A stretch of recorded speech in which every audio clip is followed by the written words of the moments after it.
Hey guys, it's Sean again on my black 2011 CBR 250R. I'm gonna turn the bike on for you.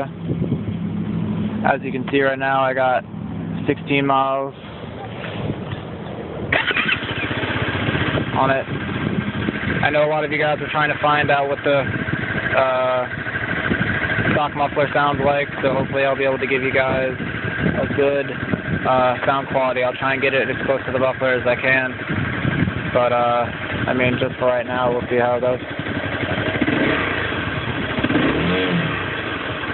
So there you go.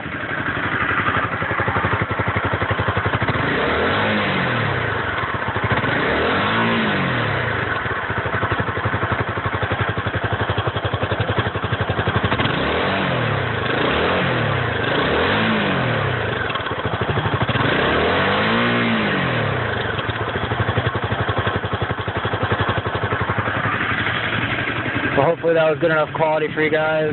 As far as for me, I'm out. I'm going to go enjoy this piece. See you later.